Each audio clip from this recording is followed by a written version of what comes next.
The big episode before the big match. আজকের পর্বতে আমরা এইভাবে শুরু করব, কারণ আপনারা টানা মার্কিন মুলুকে মহারণ দেখে এসেছেন কেটিভি বাংলায়, মানে ময়দান থেকে স্টুডিও পর্যন্ত। আর আজ বিশ্বকাপের ফাইনাল ম্যাচ কিছুক্ষণের মধ্যেই শুরু হবে, এবং এই ফাইনাল ম্যাচের যে মহারণ, কে চ্যাম্পিয়ন হবে, কে বিশ্ব চ্যাম্পিয়ন হবে, আর্জেন্টিনা হবে না স্পেন হবে, সেদিকেই হয়তো আমরা প্রত্যেকে, অর্থাৎ রাত জেগে ম্যাচের পর ম্যাচ আমরা জেগে খেলা দেখেছি। এবং আজকে কিন্তু সেই ডিসাইডিং ডে যে কোন দেশ হতে চলেছে বিশ্ব চ্যাম্পিয়ন। আরও একটি পর্বে, মার্কিন মুলুকে মহারণের ফাইনাল পর্বে বলা যায়, মানে ফাইনাল ম্যাচের আগের পর্বে আপনাদের স্বাগত। আপনাদের সঙ্গে আমি শান্তনু। আর যে কথাটা বললাম যে কোন দেশ কোথায় দাঁড়িয়ে আছে, লিওনেল মেসি কি হাইয়েস্ট স্কোরার হতে পারবে, অনেকগুলো প্রশ্ন। আর স্পেন আর্জেন্টিনাকে হারিয়ে কি বিশ্ব চ্যাম্পিয়ন হবে, এটা ভাবুন।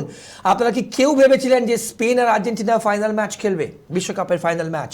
আমরা অনেক পর্বে অনেক কিছু নিয়ে আলোচনা করেছি, কিন্তু অনেক রাত জেগেছি আপনাদের সামনে, ম্যাচ অ্যানালিসিস করে স্কোর প্রেডিক্ট করেছি। কিন্তু হয়তো এটা অনেকেই কেন বলবো, আমরা কেউই হয়তো ভাবি যে আর্জেন্টিনার এগেনস্টে স্পেন ফাইনাল খেলতে যাচ্ছে। আমরা এই নিয়ে আলোচনা করব, এবং আজকে এই স্পেশাল এপিসোডে আপনাদের সঙ্গে পরিচয় করে দেবো আমার সঙ্গে কারা আছেন। আমার সঙ্গে আছেন প্রাক্তন আন্তর্জাতিক গোলরক্ষক, যাকে আপনারা ইস্ট বেঙ্গল, মোহনবাগান এবং ভারতীয় দলে গোল রক্ষা করতে দেখিয়েছেন, সংগ্রাম মুখার্জি বসে আছেন আমার সঙ্গে।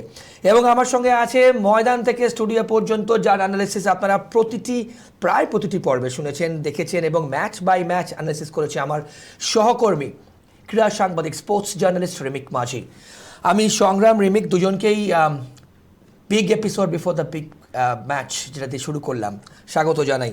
মার্কিন মুলুকে মহারণ সংগ্রাম, আর্জেন্টিনা ভার্সেস স্পেন।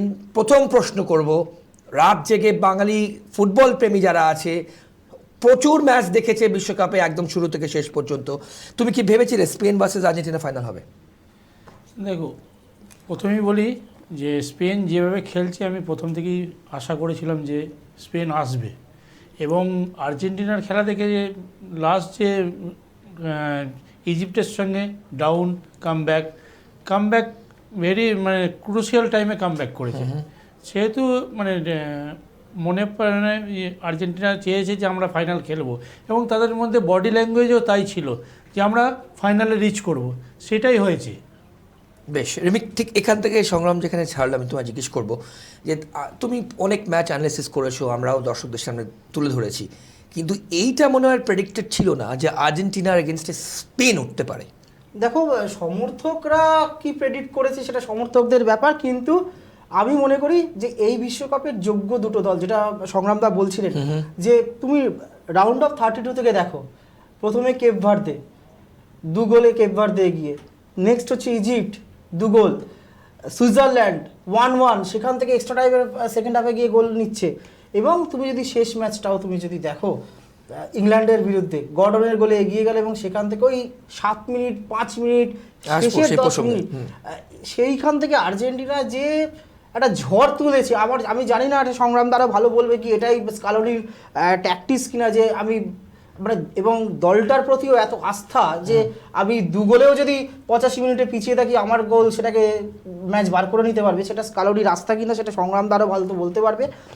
এবং আমার সংগ্রামদার কাছে একটা প্রশ্ন থাকবে, মানে আজকে সংগ্রামদাকে পেয়েছি বলে, সংগ্রামদা আজকে রাত্রে যে ফাইনাল, সেটা কি ফুয়েন্তে এবং স্কালোনির স্ট্র্যাটেজি, কেননা ফুয়েন্তের আমরা স্ট্র্যাটেজি অনেকে বলছে, আমরা কথা বলছিলাম অনেক প্রাক্তন ফুটবলার, তারা বলছিলেন যারা কোচিংয়েও আছেন, যে ফুয়েন্তের থেকে শেখা উচিত স্ট্র্যাটেজি, প্রতি ম্যাচ ধরে যেভাবে হোমওয়ার্ক করে প্রতিপক্ষর শক্তি দুর্বলতা ভেবে করছে, সেখানে ফ্রান্স ম্যাচটা সব থেকে বড় উদাহরণ। সংগ্রামদা তুমি কি?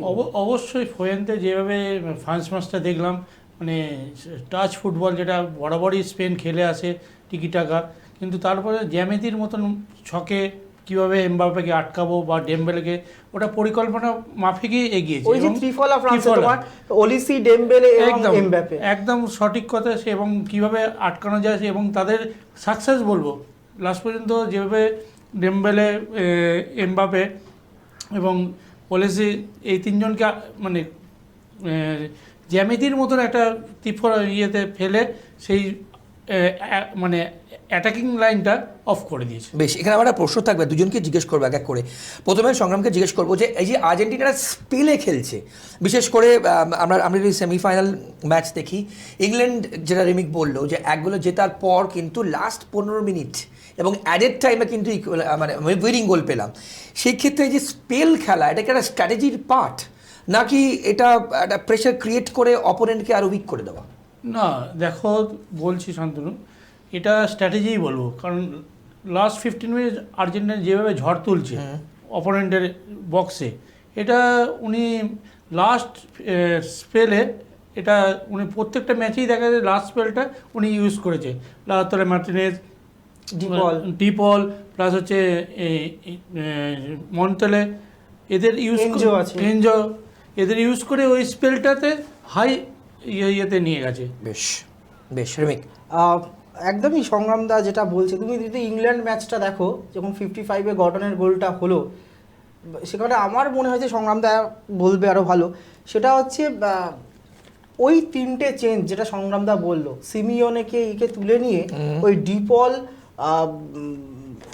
এনজো এদেরকে নামানো, লাউতারো মার্টিনেজকে, তারপরে দেখলাম কি আমরা মেসি ডান দিকে সরে গেল এবং যে পুলিশ মার্কিংটা করছিল, ওই টুকেলের একটা ভুল, যে ওই দলটাকে কিছুটা ডিফেন্সিভ করে দিল এবং আমরা দেখলাম যে মেসির ওপর যে মার্কিংটা রেখেছে প্রথম 55-60 মিনিট, তুমি দেখো মেসি কিন্তু খুব একটা সুবিধা করতে, যেই এই 3টে প্লেয়ার নামছে, এদের সাপোর্টটা মেসি এত পেলো এবং ডান দিকে সরলো, এবং টুকেলের ওই একটা ভুল যে একটু ডিফেন্সিভ করতে গেলে একটু লম্বা প্লেয়ারদের নামিয়ে যাতে রিয়াল বলগুলোতে লাউতারো বা হেডে যে গোলগুলো করছিল ওটা আটকানোর জন্য, সেইখানেই কিন্তু মানে একদম স্কালোনির যে ট্যাকটিস এই ওয়ার্ল্ড কাপে, সেটা কিন্তু একদম খাপে একদম বসে গেল। এবং মানে তুমি এটাকে মানে যেটা সংগ্রাম বললো, যে তুমি বলছো যে এটা আর্জেন্টিনার একটা ট্যাকটিস, মানে এই লাস্ট স্পেলে খেলা যেটা প্রেসার ক্রিয়েট করে। আমি তো বলছি তুমি নকআউটের লাস্ট 3টে ম্যাচ দেখো, কেপ ভার্দে, ইজিপ্ট, সুইজারল্যান্ড তুমি দেখো, এবং ইংল্যান্ডও তুমি দেখো, প্রত্যেকটাতে কিন্তু পিছিয়ে নয়, শেষ মুহূর্ত অবধি 1-1 হয়ে রয়েছে বা 2-2 হয়ে রয়েছে, তারপরে গিয়ে ম্যাচটা বার করে দিচ্ছে।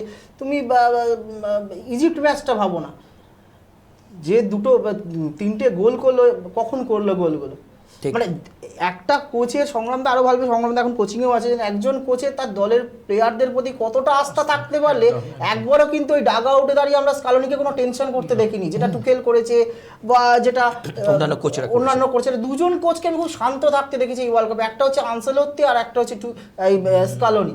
আমার একটা সংগ্রামদা আজকে আছে, আমি মানে লোভ সামলাতে পারছি না, সংগ্রামদাকে আমার প্রশ্ন, যে সংগ্রামদা তুমি নিজে দীর্ঘদিন গোলকিপিং করেছে এবং ময়দানের 2 প্রধান জাতীয় দলে তুমি ভারতীয় দলের হয়ে খেলেছো, এবারের ওয়ার্ল্ড কাপে আমরা প্রতিবারই দেখি, আমার দুটো প্রশ্ন থাকবে, যে ব্রুনো মরক্কোর গোলকিপার, বা ভজিনা কেপ ভার্দে, বা নেইল্যান্ড নরওয়ের, বা আমাদের স্পেনের সিমন, এবারে এই গোলকিপারদের তুমি উত্থানটা কিভাবে দেখছো, যে গোলকিপাররাও কোথাও হেরে গিয়েও যেন নায়ক হয়ে যাচ্ছে, বিশেষ করে ভজিনা এই এত বয়সে এসে খেলে সকলের মন জিতে চলে গেল, তুমি কিভাবে দেখছো এবারে ওয়ার্ল্ড কাপে গোলকিপারদের ভূমিকা? অবশ্যই একটা গোলকিপারদের মানে পার্ট দেখছি, তারা কন্ট্রিবিউট করছে টিমের জন্য এবং লাস্ট পর্যন্ত ওরা মানে লড়াই থাকছে, মানে টিমকে সাপোর্ট করছে।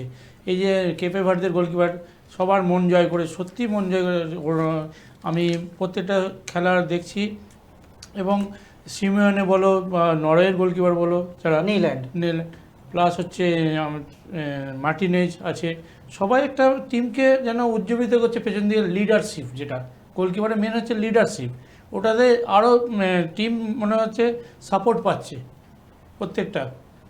বেশ, এবার আমি যেটা প্রশ্ন করব সংগ্রামকে, সেটা হলো আর্জেন্টিনার প্লাস পয়েন্ট কোনগুলো, মানে স্পেনের সাথে যখন খেলতে যাচ্ছে টিকি টাকা ফুটবল, যেটা তুমি বললে যে জিওমেট্রিকভাবে কিন্তু স্পেন যেভাবে খেলেছে, মানে পাসিং ফুটবল বলতে যেটা বোঝায়, আর্জেন্টিনার ক্ষেত্রে কোনটা সব থেকে বড় অ্যাডভান্টেজ হতে যাচ্ছে?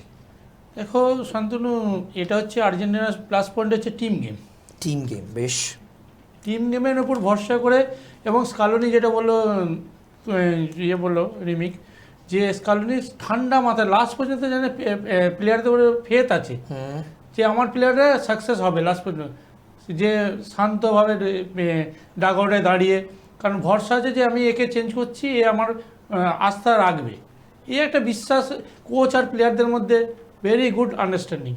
এবং এদের প্লাস পয়েন্ট যে যখন ন্যাশনাল অ্যান্থেম হচ্ছে, আমি ফার্স্টে যখন স্টার্ট হয়, ওদের বডি ল্যাঙ্গুয়েজটাই আলাদা।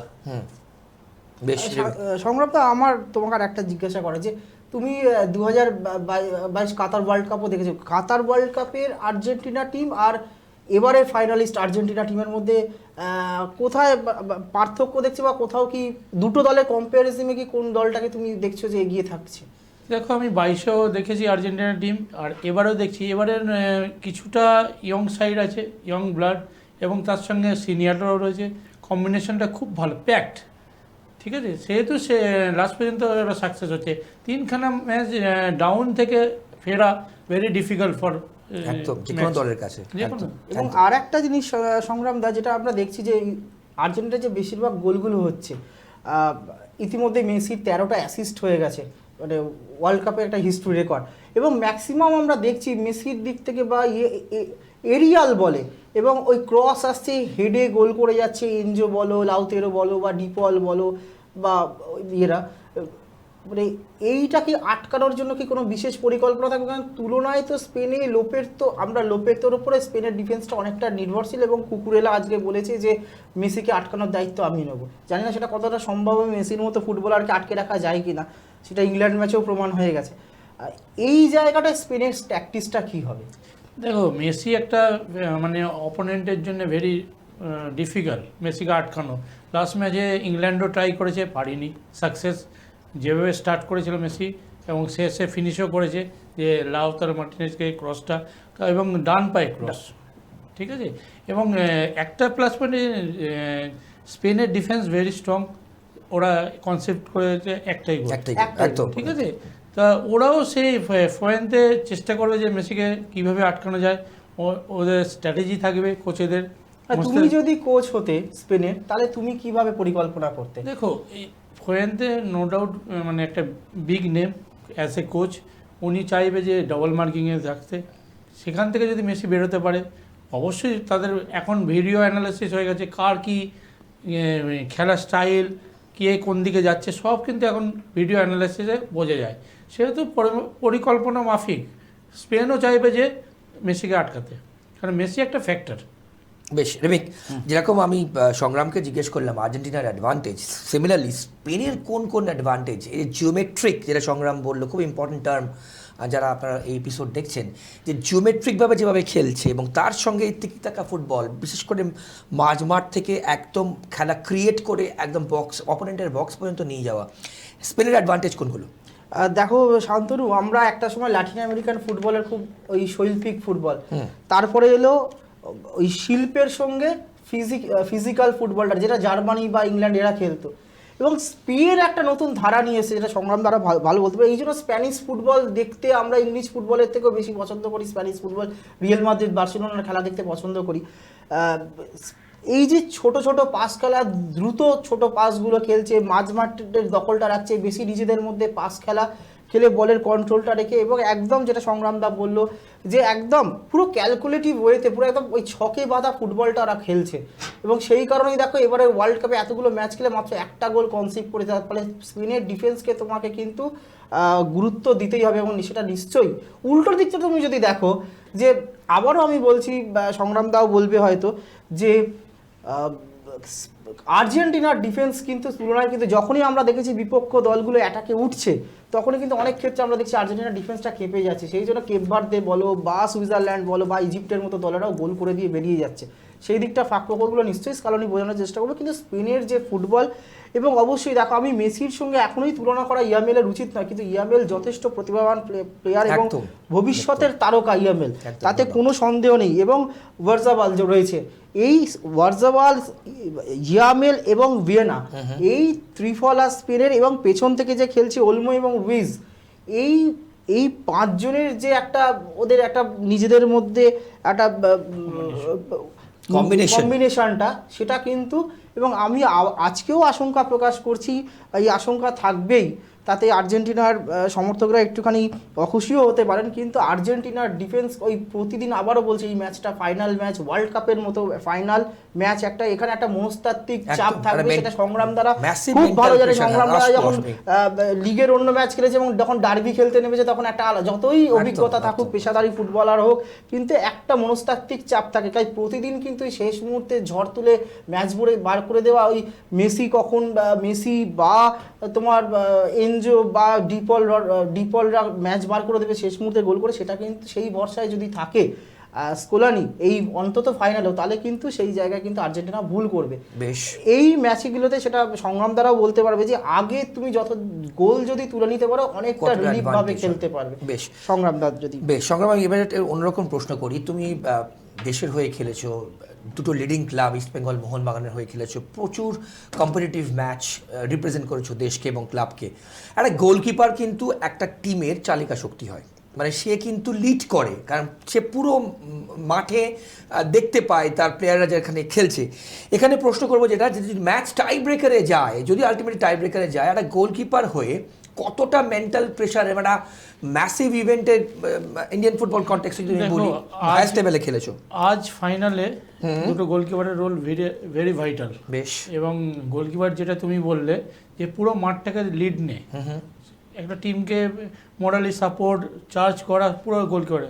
এবং যেটা বলছো টাই ব্রেকারে, অবশ্যই মেন্টালি এরম ফাইনালের মতন একটা ম্যাচে যে প্রেশারে থাকবে একটু, দুটো গোলকিপারই যদি টাই ব্রেকারে যায় ম্যাচ, তখন একটা মনস্তাত্ত্বিক ব্যাপার থাকে এবং প্রেশার যে নিয়ে ওই ওভারকাম করতে পারে সেই সাকসেস। না সেক্ষেত্রে তুমি যখন গোলকিপিং করতে, কিন্তু বহু টাই ব্রেকারে আমরা দেখেছি তোমাকে সেভ করতে অনেক বড় বড় প্লেয়ার এবং বড় বড় স্ট্রাইকার, স্টপার, মিডফিল্ডার, তাদের শট কোন পার্টে সংগ্রাম দা মানে মোহনবাগানকে জিতিয়েছে একবার টাই ব্রেকার শটে। একদম ইস্ট বেঙ্গল মোহনবাগান দুঃখের টাই ব্রেকার স্পেশালিস্ট বলা হতো সংগ্রাম দা। হ্যাঁ, সেক্ষেত্রে যখন শুটার যে আসছে আর যে কিপার থাকছে, কোন পার্টটা ইম্পর্টেন্ট? বিং আ গোলকিপার যদি ম্যাচ টাই ব্রেকারে যায়, কোনটা ইম্পর্টেন্ট? Good question. কারণ অ্যাজ এ গোলকিপার যে মারতে আসছে তাকে যতটা প্রেশার করবে ততটা তুমি লাভবান। সেটা কিভাবে প্রেশার ক্রিয়েট করা যায়? এটা তো ডিপেন্ড করে তার মনস্তাত্ত্বিক ব্যাপার থাকে যে সে কিভাবে ওকে প্রেশার করবে।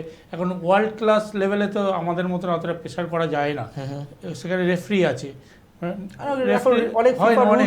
রুল আছে, হয় না। সেহেতু যে মানে যতটা করা যায় প্রেশার করলে, এবং মেন হচ্ছে যে মারতে আসবে তাকে যতটা প্রেশার করবে সে ততটাই ভুল করবে। বেশ, আর একটা আমার সংগ্রামদাকে জিজ্ঞেস করার, আগের দিন আমরা দেখলাম যে ইংল্যান্ড আর্জেন্টিনা ম্যাচে কিপের যে জলের ড্রিঙ্কসের বোতল, সেখানে লেখা ছিল আর্জেন্টিনার প্রত্যেকটা প্লেয়ারের নাম এবং কে কোন দিকে প্রবাবলি টাই ব্রেকারে শট নেয়, ডান দিকে না মাঝখান দিয়ে নাকি টপ নেট ফিনিশ করার চেষ্টা করে। এখন তো তুমিও বলে যে এখন অনেক ভিডিও অ্যানালিসিস হয়ে গেছে, এখন সবার শক্তি দুর্বলতা একদম চুলচেরা বিশ্লেষণ হয়। সেইটা কি গোলকিপারদের কাছে সুবিধা হয়েছে নাকি আরো চাপ বেড়েছে? চাপ বলতে দেখো, এখন তুমি একটা বোতলে লিখে দিচ্ছ, লাস্ট মানে গোলকিপার যদি ঘুরিয়ে দেয় অপোজিট, তুমি মারছো ডান দিকে, তুমি যখন ডিসিশন মারার সময় যদি বাঁ দিক করে দাও তখন তো মিলবে না। না, তোমাদেরও তো একটা প্রিপারেশন থাকতো যে তুমি জানতে যে আমার বিপক্ষে যে এই প্লেয়ারগুলো আছে এরা টাই ব্রেকারে কোন দিকে মারে, একদম সেই প্রিপারেশন গুলো এই এখন যে এই যে ভিডিও অ্যানালিসিসে বারবার দেখে গোলকিপারদের কাজটা কি এখন একটু অনেকটা সহজ, নাকি তুমি মনে করছো এটা যতই টেকনোলজি আসুক ওই মুহূর্তটায় ওটা তোমার প্লেয়ারের মাথায় কি আর গোলকিপারের মাথায় কি, দুজনের মাইন্ড যখন এক হয়ে যাবে তখনই তুমি সেভ করতে পারবে, এটা একদম সঠিক। এবং আজকের তুমি যদি ম্যাচে তুমি দেখো এমিলিয়ানো মার্টিনেজ খুব অভিজ্ঞ, সিমোনেও এবারে যে গোলকিপিং করেছে, তুমি যদি টাই ব্রেকারে যায়, তুমি তো প্রত্যেকটা ম্যাচ দেখেছো, কাকে তুমি এগিয়ে রাখবে? আমি ইংল্যান্ড লিগেও দেখেছি যে প্ল্যানটি সেভ করতে ইন ম্যাচ মার্টিনেজ অবশ্যই এগিয়ে থাকবে। না আদৌ কি ম্যাচ টাই ব্রেকারে জিতে পারে? তোমার অবজারভেশন কি? দেখো এই ফাইনালটা আমি যেভাবে দেখছি 50-50 চান্স। 50-50 চান্স। বেশ, শ্রমিক? আমিও বলছি, আমি আগের দিনকেও তোমাকে বলছিলাম শান্তনু, যে স্পেন আর্জেন্টিনা ম্যাচে মানে কাউকে এগিয়ে বা কাউকে পিছিয়ে রাখা যাবে না। এবং সেটা শান্তনু সংগ্রামদাও বলবে যে ওই দিনটা যাদের হবে, একটা সুভাষ দা একটা কথা বলতেন, সংগ্রামদার মনে থাকবে যে লাক ফ্যাক্টর, একদম নিশ্চয়ই ফুটবলের এটা সুভাষ দা খুব বলতেন, আমাদের সুভাষ ভৌমিক বলতেন যে লাক ফ্যাক্টর খুব, মানে যে লাক থাকলে হাফ চান্স থেকেও সেই গোল হয়ে যায়, আবার যদি ওপেন নেট ওপেন সিটারও মিস করে যদি তোমার দিনটা যেটা আমরা দেখলাম এমবাপ্পে এবং ইয়েদের, মানে এমবাপ্পে সেদিনকে শেষ মুহূর্তে একদম বক্সের বাইরে থেকে একটা ফ্রি কিক পেয়েছিল, ওগুলো অন্তত 3 কাঠির মধ্যে রাখে এমবেলে, কিন্তু সেই বল এমবেলে উড়িয়ে দিচ্ছে। মানে দিনটা যার, এবং ওই 90 মিনিট যারা নাটটা ধরে রাখতে পারবে একদম শেষ বাঁশি বাজা পর্যন্ত, কেননা স্পেনকে এটা মাথায় রাখতে হবে, স্পেন এটা মাথায় নিয়েই নামবে যে আর্জেন্টিনা কিন্তু লাস্ট 4টি ম্যাচে কিন্তু একদম শেষ মুহূর্তে গিয়ে ম্যাচের স্কোর বদলে দিয়েছে, এটা নিশ্চয়ই ফুয়েন্তেও করবে। ফলে ওই 90 মিনিট যারা নাটটা ধরে রেখে একদম কোচের স্ট্র্যাটেজি অনুযায়ী একদম খেলতে পারবে, কাপ তাদের। তার মধ্যেও আমি বলি এই ম্যাচ কিন্তু 50-50, কারণ দুটো দল দেখো, আর্জেন্টিনা নিয়ে যতই রেফারিং নিয়ে হোক, আমরা সাপোর্টাররা অনেক কথা বলছি যে ফিফার নিয়ম টিয়ম নিয়ে, কিন্তু গোল তো মাঠে নেমে করতে হয়েছে, এমন তো না যে অফসাইডে গোল করেছে সেই গোল দিয়ে দিয়েছে, তেমন তো নয়। ইজিপ্ট ম্যাচটা একটা বিতর্ক হয়েছে, যাই হোক, কিন্তু আর্জেন্টিনা তো গোল করে, মেসিরা গোল করে, মেসি 8খানা গোল করেছে ওয়ার্ল্ড কাপে, মানে এই ওয়ার্ল্ড কাপে, এবং ওয়ার্ল্ড কাপের ইতিহাসে সবথেকে বেশি গোলের মালিক হয়ে গেছে, সেই গোল্ডেন বুট জেতার দৌড়ে রয়েছে। ফলে আর্জেন্টিনা তো নিজের যোগ্যতায় পৌঁছেছে, অর্থাৎ যে যা কথাই বলুক দলটা খেলে উঠেছে, গোল করে উঠেছে। ফলে এবং স্পেনও তাই, এবং স্পেন যেটা বারবার আমরা একটা স্ট্যাটিস্টিক দিচ্ছি যে ওয়ার্ল্ড কাপে একটা গোলও কিন্তু খায়নি, যেটা আমরা 2002 ওয়ার্ল্ড কাপে দেখেছিলাম ব্রাজিলের গোলকিপার মার্কোস এই একটা মাত্র গোল খেয়েছিল, ওই মাইকেল ওয়েনের গোলটা, সেই রকম কিন্তু। ফলে তার ডিফেন্সকে তোমাকে এবং ডিপ ডিফেন্সকে তোমাকে কুর্নিশ জানাতেই হবে। বেশ, এবার একটু রেফারিং নিয়ে আলোচনা করি সংগ্রাম। রেফারিং এবং ভার কিন্তু নিয়েও কিন্তু অনেক প্রশ্ন উঠেছে, এবার অনেক রেফারিং ডিসিশন কিন্তু একটা কন্ট্রোভার্সি ক্রিয়েট করেছে। সেক্ষেত্রে তোমার রেফারিং স্ট্যান্ডার্ড এবং এই ভার টেকনোলজি নিয়ে যেটা ফিফা ইমপ্লিমেন্ট করেছে আগেই আমরা দেখলাম, অনেক স্টিল কনফিউশন কিন্তু রয়ে গেছে, কিভাবে বলবো, কি ব্যাখ্যা করবে? দেখো ওই লেভেলে ওরম রেফারিং হচ্ছে এবং ভার নিয়ে যেটা ওরা বারবার দেখে ওই ডিসিশন দিচ্ছে, ঠিক আছে। সেখানে মানে রেফারিংয়ের লাস্ট ওয়ার্ল্ড কাপে যেটা দেখেছি, মানে কিছুটা ভুল করতে পারে, মানুষ মাত্রই ভুল হতে পারে, কিন্তু ভার সেটাকে ঠিক করে দিচ্ছে, গোল হচ্ছে সেটাকে ক্যান্সেল করছে। ভার একটা ফ্যাক্টর ফুটবলে। মানে সংগ্রামদা, আমি আর একটা যেটা বলছিলাম যে, আচ্ছা রিমিকে একটু থামাই, দর্শকদের জানিয়ে রাখি আজকে যে ফাইনাল হতে যাচ্ছে, রেফারিং প্রসঙ্গে যেহেতু আমরা ডিসকাস করলাম, রেফারি কিন্তু স্লোভেনিয়া রেফারিকে অ্যাপয়েন্ট করা হয়েছে ফাইনাল ম্যাচ খেলানোর জন্য। ফ্ল্যাপকো ভিন্টেজ is the referee for the final, he is from Slovenia. বলো। এবং আমরা আগের দিন বলছিলাম যে ইংল্যান্ড ম্যাচে লিওনেল মেসির সব থেকে মানে পয়া রেফারি, প্লেয়ারদের মধ্যে অনেক কুসংস্কার থাকে আমরা দেখেছি, পয়া রেফারি। এবং এই ম্যাচটা, আজকের ম্যাচে যে স্লোভাকিয়ান রেফারিকে দেওয়া হয়েছে তার একটা দীর্ঘ ইতিহাস রয়েছে। 2020 সালে মধুচক্র ড্রাগ ইয়েতে ধরা পড়ে, তারপরে সেখান থেকে বেরিয়ে আসে, তারপর এবং পলিনা যখন কালকে তার নাম ঘোষণা করলো ফাইনাল ম্যাচে রেফারিং করবেন ভিনসিচ, তিনি খুব আবেগপ্রবণ হয়ে গেছিলেন। এবং একটা বিষয় হচ্ছে, একটা তথ্য খালি দিয়ে রাখবো, 2022 কাতার ওয়ার্ল্ড কাপে সৌদি আরবের কাছে যে ম্যাচটা আর্জেন্টিনা হেরেছিল, সেই ম্যাচেও কিন্তু ভিনসিচ রেফারি ছিল। তাই ইস্ট বেঙ্গল বলছি, তোমার আর্জেন্টিনার সমর্থকরা তারা কিন্তু একটু উদ্বেগে রয়েছে এই ভিনসিচকে ফাইনাল ম্যাচের দায়িত্ব দেওয়া হয়েছে বলে। সংগ্রাম, রেফারিং নিয়ে মানে কতটা প্রেসার ফাইনাল ম্যাচে? আমাদের মধ্যে একটা সুপারস্টিশন থাকে, রিমিকেও জানে, প্লেয়ারদের মধ্যে, যে এই রেফারি আমার জন্য আনলাকি হতে পারে, এটা থাকে প্লেয়ারদের মধ্যে। আমি মনে করি যে ওগুলো ওদের মধ্যে থাকে না। এটা বড় ম্যাচ, আজকে এই ফাইনালটা হিউজ হাইপে গেছে, যে স্পেন আর আর্জেন্টিনা, এবং রেফারি একটা ফ্যাক্টর হয়। একটা ডিসিশনে একটা টিম কিন্তু পিছিয়ে যায়, একটা ডিসিশন। সেহেতু আমি চাইবো যে পারফেক্ট ডিসিশন দিয়ে ফাইনালের মতন ফাইনাল যাতে উপভোগ করতে পারি আমরা। বেশ, দর্শকদের কিন্তু বল নিয়েও রিমিক আমরা যখন অন্যান্য এপিসোড করেছি, যে বলে খেলা হচ্ছে সেই আপনাদের মনে থাকবে হয়তো, আমরা কিন্তু আগের পর্বে কিন্তু একটু যদি তুমি ব্রিফ করো যে এন্টার এই ওয়ার্ল্ড কাপ যে বলে খেলা হলো, সেই বল প্রসঙ্গেও কিন্তু তুমি অনেক গুরুত্বপূর্ণ তথ্য শেয়ার করেছো। দেখো, বল প্রসঙ্গে আমরা দেখেছি, সংগ্রামদাও জানে যে বল নিয়ে প্রতি বিশ্বকাপে দেখেছি প্রথম দিকে একটু প্লেয়াররা কিন্তু বিভিন্ন দেশ বিভিন্ন সমস্যার কথা বলে। 2002 যখন ব্রাজিল ওয়ার্ল্ড কাপ জিতেছিল, সেই ওয়ার্ল্ড কাপে বল নিয়ে ব্রাজিল টিম প্রশ্ন তুলেছিল। এবার বল নিয়ে দেখো, এগুলো তো ফিফার একটা ফিফা সবকিছু টেস্ট করে তারপরে ওয়ার্ল্ড কাপের মতো ম্যাচ আমরা টুর্নামেন্টে প্রায় শেষ দিকে আছি, right? বল নিয়ে আসে, মানে এই কথাগুলো খুব অপ্রাসঙ্গিক। কেন প্লেয়াররা এই যখন ওয়ার্ল্ড কাপে আসার আগে থেকে এই বলগুলোতে এই ম্যাচগুলো খেলে তাদের প্র্যাকটিসের জন্য, যে এই বলে কতটা বল এয়ারে কতটা কার্ভ করছে, সেটা সংগ্রামটা আরো টেকনিক্যালি বলতে পারবে। ফলে এই বল নিয়ে প্রশ্ন তোলার অন্তত বিশ্বকাপের শেষ পর্বে এসে, মানে একদম শেষের দিকে এসে যদি কেউ প্রশ্ন তোলে, সেটা খুব বোকা বোকা বিষয়। এগুলো খুব মানে অযৌক্তিক কথা, কেননা একদম প্রত্যেকটা দেশকে সেই বল দিয়ে দেওয়া হয়, তারা সেই বলে প্র্যাকটিস করে দীর্ঘদিন, বিভিন্ন ম্যাচ খেলে, তারপরে তারা কিন্তু ওয়ার্ল্ড কাপে খেলতে আসে। এমন নয় যে ওয়ার্ল্ড কাপে এসে এই বলটা পেলো, সেই বলের সঙ্গে তারা মানাতে পারছে না, বলের ফ্লাইট কতটা হচ্ছে বা কতটা কি হচ্ছে। ফলে এই প্রশ্নগুলো বোকা বোকা ভাই, বল কোনো অজুহাত হতে পারে না। বেশ, আমরা একদম শেষ দিকে সংগ্রাম, final prediction of the final match, grand final তার সঙ্গে আর্জেন্টিনা। আর একটা প্রশ্ন জুড়ে দেওয়া সংগ্রাম দাকে, দুটো দল যদি, স্পেন যদি আর্জেন্টিনাকে টেক্কা দিতে পারে বা আর্জেন্টিনা স্পেনকে যদি টেক্কা, কোন দিক থেকে হবে সেটা, মানে কোন কাদের ওপর নজর থাকবে আজকের ম্যাচে? তুমি স্পেন এবং আর্জেন্টিনার গেম চেঞ্জার কারা হতে পারে? সংক্ষেপে, সময় কম। দেখো, তোমার আর্জেন্টিনার ফরওয়ার্ড লাইনের উপরে ডিপেন্ড করছে পুরো টিমটা। আর স্পেনের হৃৎপিণ্ড বলে মাঝমাঠ, ভেরি মানে স্ট্রং সাইড হচ্ছে রড্রিগো, ওলোমো, এরা আর পেদ্রো পরে যে চেঞ্জে। এই মাঝমাঠ হচ্ছে মেন প্লাস পয়েন্ট স্পেনের। আর আর্জেন্টিনার প্লাস পয়েন্ট হচ্ছে গেম চেঞ্জার বলতে পারো ফরওয়ার্ড লাইন। বেশ, সংগ্রাম প্রেডিকশন মোটামুটি কি মনে হচ্ছে কারা চ্যাম্পিয়ন হতে পারে? দেখো, স্পেন যেভাবে খেলছে, স্পেন মনে হয় বেরিয়ে যাবে। বেশ, রিমেক?